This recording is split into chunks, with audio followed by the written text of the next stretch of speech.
Hi everyone, welcome back to another episode of Dinner with Danielle here on Kosherdotcom. Today's very basic dinner recipe is really thanks to my mother, who taught me that Baked Ziti, although basic, is so delicious. It was, I think, growing up a Tuesday night special in our house. It was something that we all looked forward to because it was crispy, oozy, cheesy, gooey, comforting, and delicious. Most Baked Zitis, in my opinion, are good, but they can be great.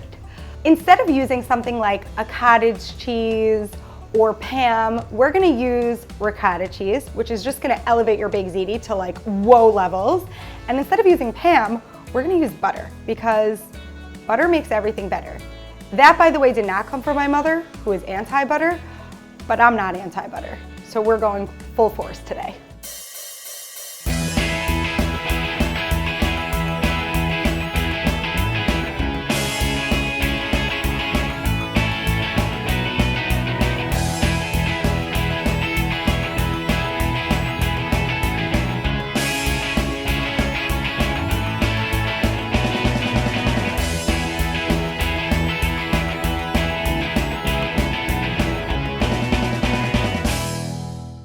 The first thing you want to do is get a pot of water boiling. We are going to season the water with salt. That is the only way to season your pasta. Once your pasta is cooked, you can season around it, but it's too late.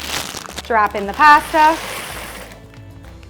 And right away, you want to give the pasta a good mix. That's going to prevent it from sticking. You don't need to put any oil in the water or anything like that. Just mix it for a minute right when you put it in, and then you could leave it to do its thing. Now, while the pasta is boiling, we're gonna assemble everything we need for the Baked Ziti. It's very, very simple. Don't blink because you'll miss it. The first thing we're gonna do is take a stick of butter and we're just gonna butter our dish. That's gonna prevent the tomato sauce from sticking to the bottom and burning and help the Baked Ziti come out really easily. So you just wanna butter all the sides.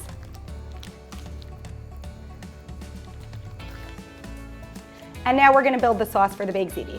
We have 2 cans of tomato sauce. Now, if you want to use marinara sauce, you can, but I don't. I just like to control the flavors of what's going in my food, and with marinara sauce that's already seasoned, it's a little bit more difficult too. So we're gonna season our tomato sauce with salt, freshly ground black pepper,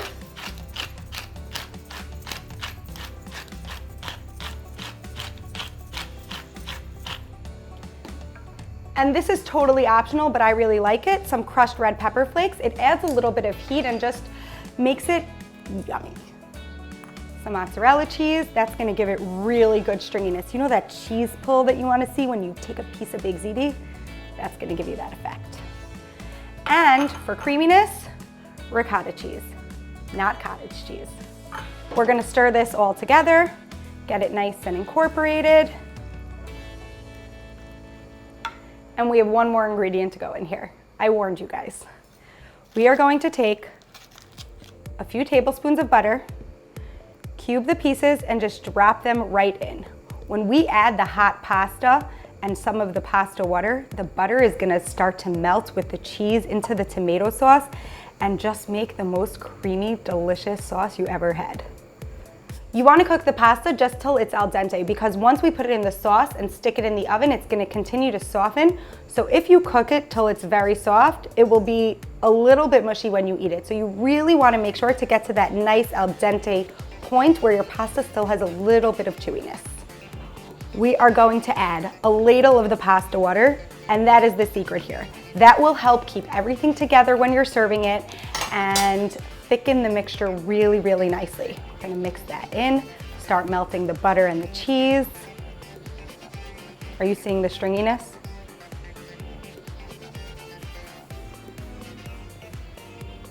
And now we're gonna go ahead and add our pasta right to the sauce.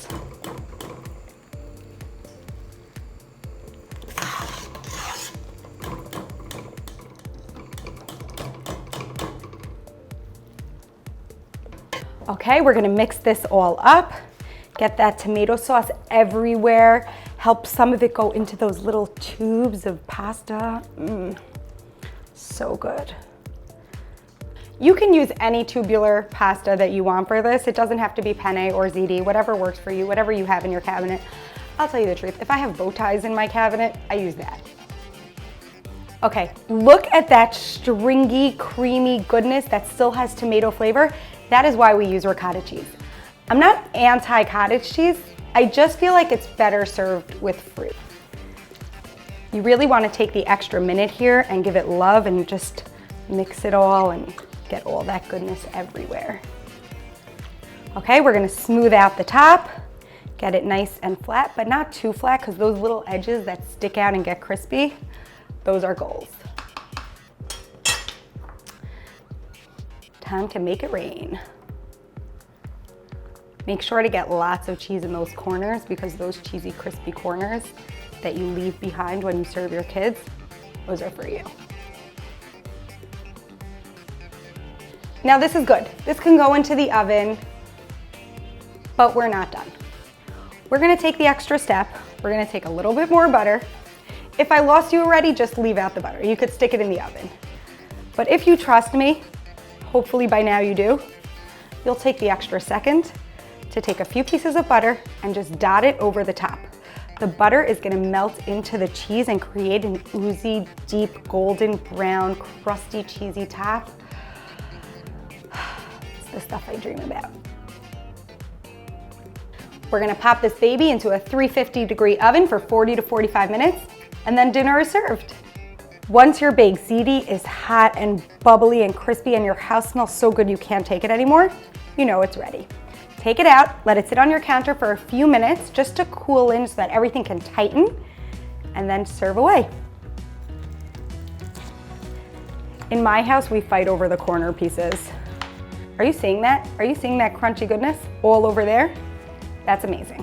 That is what you want in a good baked ziti. Yes, yes, yes, yes, yes. This one right here on the edge, that's for me. It's so satisfying. A good baked ziti is so satisfying. Because the baked ziti is so rich and heavy, I like to serve it with a really bright, fresh salad, and that is where our vinaigrette building block comes into play. I have a little arugula here, which goes really well with the baked ziti because it's a little peppery, so it also helps cut through some of that. We're gonna drizzle some of our vinaigrette right on top. And boom, you have the most delicious dinner that took no time at all and will satisfy your whole family. To get all the info on this baked ziti and for more delicious recipes, go check out Kosherdotcom. Thanks for joining us, everyone. See you next time.